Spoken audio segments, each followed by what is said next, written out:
against and about global inequality, and pointed out that the richest 1% would own more than the rest of the world's population by next year. And at last year's Davos meeting, Oxfam reported that the 85 richest people on the planet had the same wealth as the poorest 50%.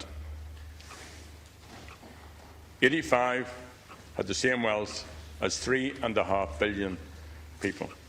So inequality, the poverty that grows from it, I would argue, Taoiseach, is the greatest threat to human progress and stability. Now, look at our own place. You should learn from what Oxfam has said. Your government have introduced dreadful policies without any consideration for the social consequences. There's no equality proofing. There's no attention paid to concerns being raised from the opposition benches, and perhaps, for all I know, from within your own ranks.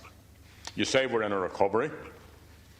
Is that evident in public services, in workers' rights, in decent work for decent wages, in terms and conditions, and the eradication of poverty? These issues, no doubt, were debated and discussed out at Davos, but look at our own place again. The treatment of workers at Cleary's, other workplaces in recent years during this recovery. Look at the plight of the Dunstore workers.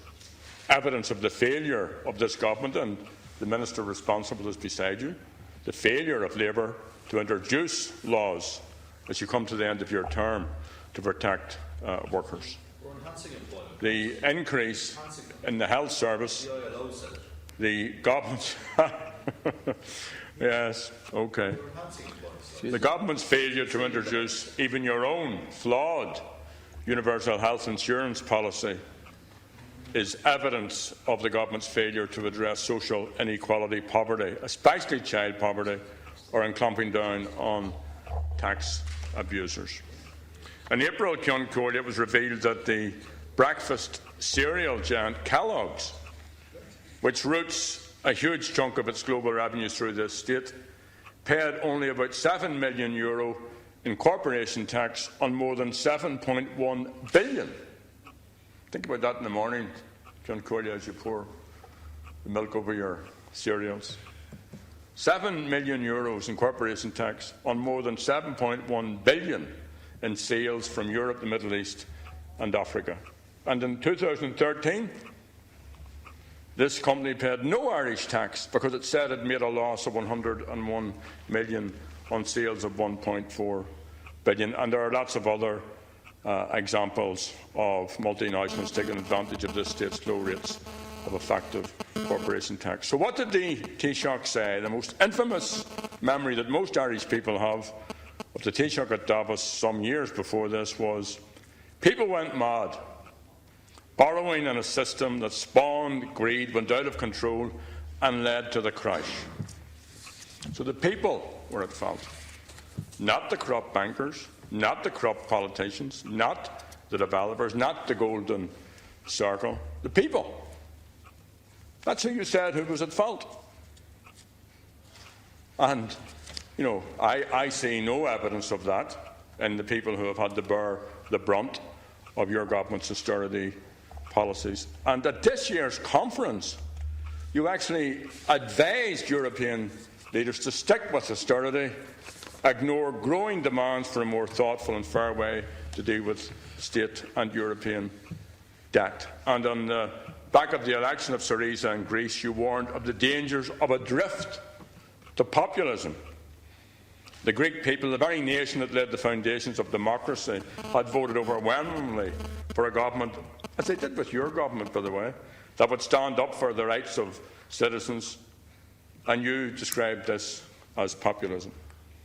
You who have let the people down in terms of the mandate that you were given. Put a few questions, would you please? So, is there not a sense of just playing the game, of being a time server, of going to these events, of saying whatever you say at these events, and then come back here and continue to inflict, while engaging in the rhetoric of positivity, inflict great negativity upon working people. And can I finish by saying the people of this state had a very unfair debt burden imposed upon their citizens, like the people of Greece, and it would be good, having failed to stand up for the rights of people here, if at least you supported positively the Greek proposals for a resolution to at least in some way redeem this government for the way that it has treated the people here in the years since you have come into office. You know, all these so-called superior people that you meet. This is about talking to companies about investing in our country, where they have the opportunity to invest, create jobs, grow our economy, provide people with opportunities that you can then deal with the more vulnerable sections of our society. And I might say to you, Deputy, when I do speak to the IDA or anybody else, I don't charge $500 a plate for the privilege of hearing my few words about how we might, you know, present our country in that sense. Yes, Deputy Boyd-Barrett, I am happy to attend at this function. And believe me, from what you're reading out there, I actually was in a very different place.